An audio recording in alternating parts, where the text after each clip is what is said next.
Добре дојдовте на во емисијата ЕСИ Инфо на ЕСИ Радио Скопје.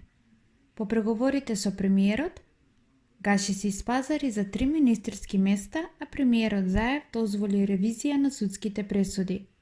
По вчерашната одлука на Алтернатива да остане дел од владината коалиција СДСМ-ДУИ, од партиски извори дознаваме дека Африм Гаши, лидерот на Алтернатива, во преговорите со премиерот успеал да добие 47 раководни функции, меѓу кои вице-премиер, двајца министри, двајца заменици министри, МЕПСО и така натаму. Освен тоа, потпаролот на Алтернатива Орхан Муртезани вчера изјави дека било договорено владата да бара меѓународна истрага за судските пресуди каде што има сомневање за политичка импликација, како што се Монструм, Алфа, Диво населје, случајот со Алију и така натаму.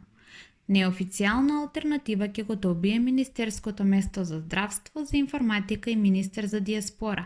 Заменици министри од Алтернатива ќе бидат во култура, земјоделство, транспорт, заменик председател на собранието, директорско место во МЕПСО и уште десетици места во јавните предпријатија, здравствени установи, надзорни и управни одбори.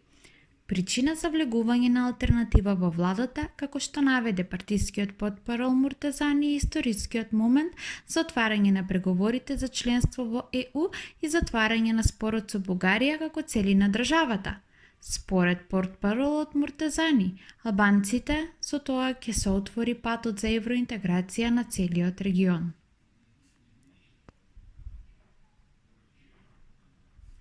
Стружанецот Никола подготвува бесплатна храна за 30 на граѓани кои не можат да си дозволат топол оброк.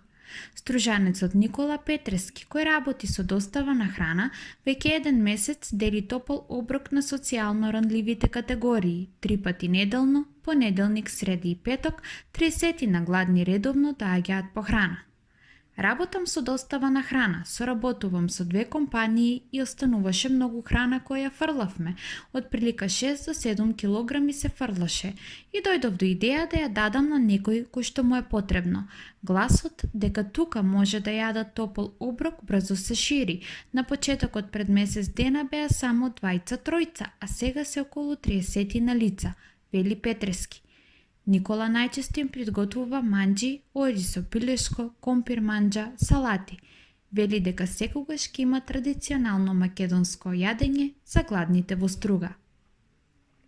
Сакам кога луѓето им помагаат на оние на кои им е најпотребна таа помош. Има многу гладни во Струга, но некои не доаѓаат за да не бидат видени дека земаат храна, додава тој. Ваквата иницијатива, како што вели Никола, предизвикува разни чувства кај луѓето, но празниот стомак ги тера да забораваат на гордоста. Луѓето се срамат да побараат храна. Имав замисла да се доставува по куќи каде што има потреба, но мислам дека тоа би било навредливо за нив. Од таа причина информации даваме по социјалните мрежи и бројот на оние кои доаѓаат постојано расте.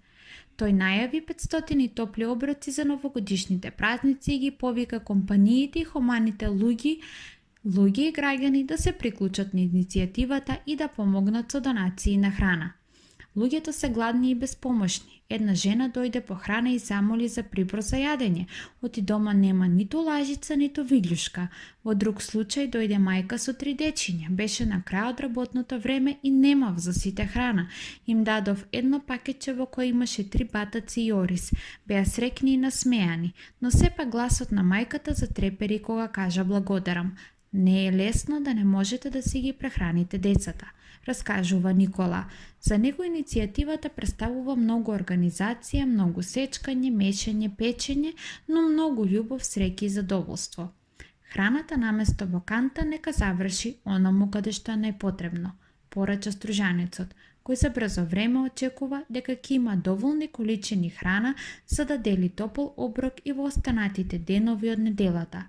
Додека ги пакуваше оброците со сготвена храна, Никола имаше насмевка на лицето.